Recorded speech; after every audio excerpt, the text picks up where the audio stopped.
Ang pagkilala kay Francis Magalona ay hindi lamang pag-alala sa isang tanyag na mga awit, kundi pag-unawa sa isang mahalagang haligi ng kulturang Pilipino na nagbukas ng pinto para sa nasyonalismo sa modernong sining. Isinilang siya noong ika-4 ng Oktubre taong 1964 sa Mandaluyong na bahagi noon ng lalawigan ng Rizal. Ang kanyang buong pangalan ay Francis Durango Magalona at siya ay ikalawa sa 9 na magkakapatid. Ang kanyang mga magulang ay hindi basta-basta mga individual. Sila ay mga batikang artista sa pelikulang Pilipino na sina Pancho Magalona at Tita Duran. Dahil dito, ang dugo ng sining at pagganap ay nananalaytay na sa kanyang mga ugat mula pa sa kanyang pagkabata. Bago siya naging tanyag sa larangan ng musika, ang unang naging trabaho ni Francis Magalona ay ang pagiging isang breakdancer sa mga kalsada at club. Gayon din ang pagiging isang aktor sa pelikula.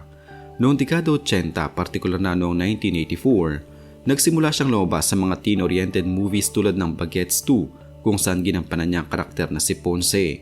Sa panahong iyon, hindi pa siya nakilala bilang isang rapper. Ang kanyang trabaho ay nakatuon pa sa pag-arte at pagsasayaw na siyang uso sa kabataang Pilipino noong panahong iyon. Gayunpaman, ang kanyang interes sa hip-hop culture na nagmula sa Estados Unidos ay labis na naka-impluwensya sa kanya. Nakita niya ang potensyal ng rap hindi lamang bilang isang uri ng musika kundi bilang isang mabisang paraan upang maipahayag ang mga hinaing at pagmamalaki ng mga Pilipino sa kanilang sariling wika at bansa. Ang pagsikat ni Francis Magalona ay nagsimula nang ilabas niya ang kanyang album na Yo noong 1990 sa ilalim ng Octo Arts International. Dito napabilang ang makasaysayang kanta ng mga kababayan na itinuturing na unang matagumpay na Pinoy rap song na nagtatampok sa nasyonalismo. Bago ang kantang ito, ang rap sa Pilipinas ay madalas na itinuturing na katuwaan lamang o kaya ay paggagaya sa mga banyagang estilo na walang malalim na mensahe.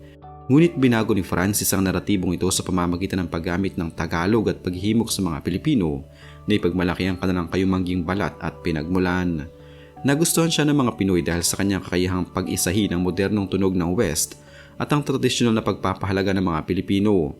Siya ang nagbigay ng boses sa kabataan na nagnanais ng pagbabago ngunit may malalim na pagmamahal sa inang bayan. Bukod sa mga kababayan, ang ilan pa sa kanyang mga pinakasikat na kanta ay ang Ito Ang Gusto Ko, Kaleidoscope World at 3 Stars in the Sun na hanggang ngayon ay maririnig pa rin na pinatutugtog at nagsisilbing inspirasyon sa maraming bagong artista. Sa aspeto ng kanyang personal na buhay, si Francis ay kinasal kay Pia Arroyo Magalona. Ang kanilang pagsasama ay nagbunga ng 8 anak na halos lahat ay pumasok din sa mundo ng sining at entertainment. Ang pamilya Magalona ay tinuturing na isa sa mga royal families ng Philippine show business dahil sa kanilang kolektibong talento at kontribusyon sa industriya. Gayunpaman, sa kabilang ng maayos na imahe sa publiko, may mga kontrobersiyang yumanik sa kanyang pangalan, lalo na matapos siyang pumanaw. Isa sa pinaka-pinag-usapang issue ang paglabas ng isang babaeng nagngangalang Abigail Ray noong Oktubre ng taong 2023. Sa isang video sa YouTube channel na Pinoy Pawn Stars, siniwalat ni Abigail na siya ay nagkaroon ng lihim na relasyon kay Francis Magalona noong nabubuhay pa ito. Kasama niya ang kanyang anak na si Francesca Gail Magalona. Ang kanyang anak na si Francesca Gail Magalona na ayon sa kanya ay anak ni Francis. Ang paglutang na ito ay nagdulot ng malaking ingay sa social media dahil kilala si Francis bilang isang tapat na asawa kay Pia. Maraming netizens ang nagulat at nahati ang opinyon, lalo na't ang pamilya Magalona ay nananatiling tahimik tungkol sa isyong ito. Ang pangalawang kontrobersiya ay ang mga isyu ng hidwaan sa loob ng kanyang pamilya na paminsan-minsang lumalabas sa mga panayam ng kanyang mga anak. Bagaman hindi direkta sa kanya, ang presyon ng pagiging anak ng isang icon ay nagdulot ng iba't ibang mga hamon sa kanyang mga supling tulad nina Maxine at Sab. Sa ilang pagkakataon, na ibabahagi nila ang tungkol sa mental health struggles at mga hirap ng pagpapanatili ng perpektong imahe na inaasahan ng mga tao mula sa kanilang pamilya.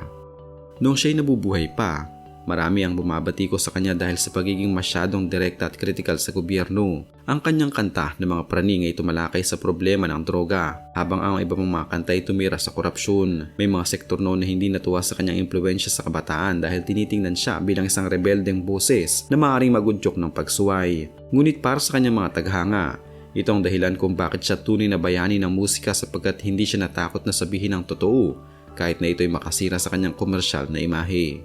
May mga bali-balita noon tungkol sa kanyang pagiging workaholic at ang matinding stress na dinaranas niya sa pagbabalanse ng kanyang karera sa 8 Bulaga, ang kanyang mga concerts at ang kanyang mga negosyo tulad ng Francis M. Clothing Corporation. Ang sobrang pagkapagod at puyat ay madalas na itinuturo ng ilang malalapit sa kanya bilang isa sa mga dahilan kung bakit humina ang kanyang resistensya. Ang dahilan ng kanyang maagang pagkawala ay ang sakit na acute myelogenous leukemia o AML. Ito ay isang uri ng cancer sa dugo at bone marrow na mabilis na kumakalat sa katawan. Noong Agosto 2008, na-diagnose si Francis sa sakit na ito matapos siyang makaranas ng mga sintomas tulad ng pasa sa katawan at labis na panghihina. Sa loob ng 7 buwan, duman siya sa matinding chemotherapy at ilang serye ng blood transfusion sa Medical City sa Pasig. Ang balitang ito ay kinagulat ng buong bansa dahil kilala si Francis bilang isang masigla at aktibong tao.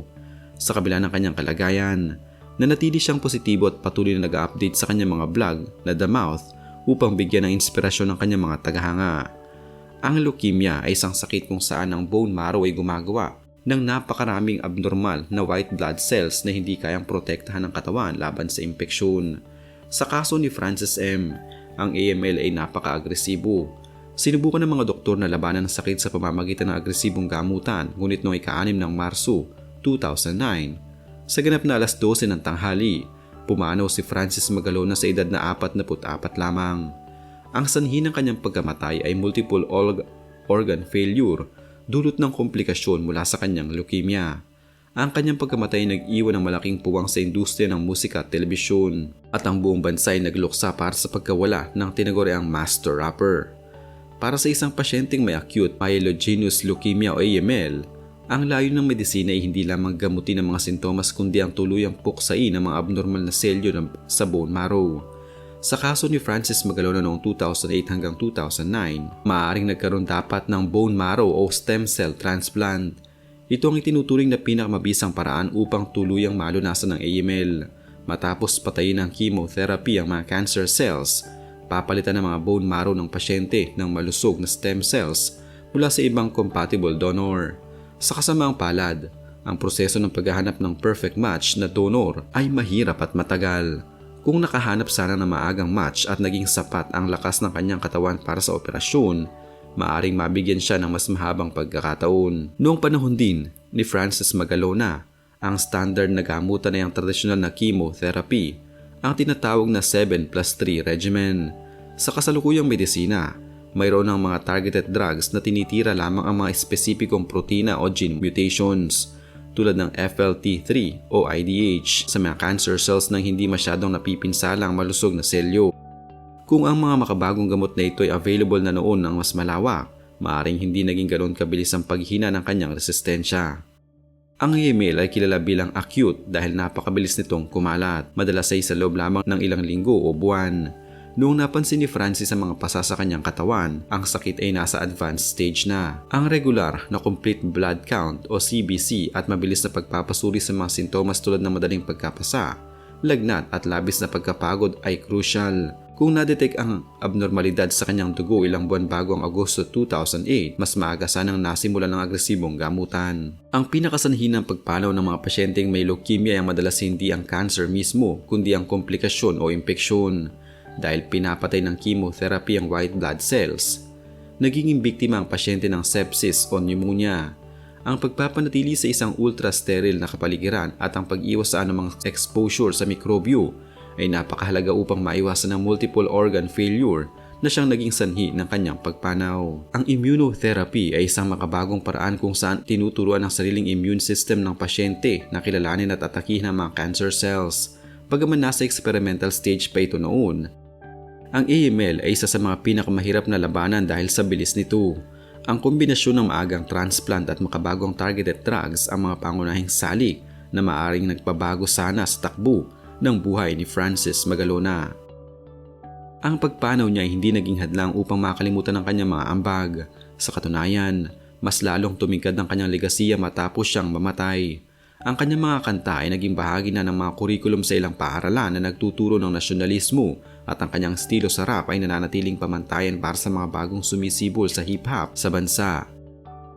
Siya'y binigyan ng parangal na Presidential Medal of Merit noong 2009 ni dating Pangulong Gloria Macapagal Arroyo dahil sa kanyang kontribusyon sa pagtataguyod ng pagmamahal sa bayan sa pamamagitan ng kanyang musika.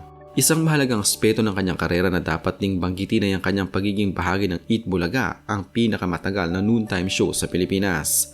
Noong 1998, naging regular na host si Francis sa programang ito.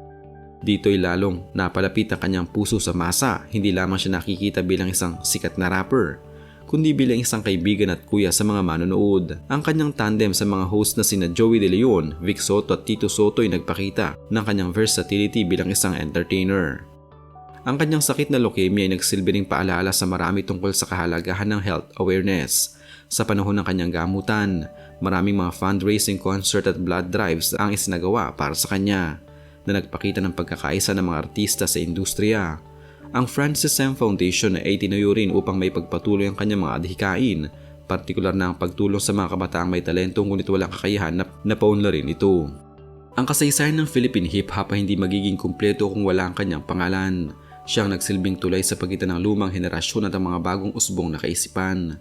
Ang kanyang kakayahang makisalamuha sa lahat ng antas ng lipunan, mula sa mga makapangyarihan hanggang sa mga nasa kalsada, ang nagtangi sa kanya bilang isang tunay na leader sa sining. Ang kanyang pagkawala noong 2009 ay maaaring itinuturing na isang trahedya, ngunit ito rin ang nagsilbing mitya upang mas lalong pahalagahan ng mga Pilipino ang kanilang sariling kultura.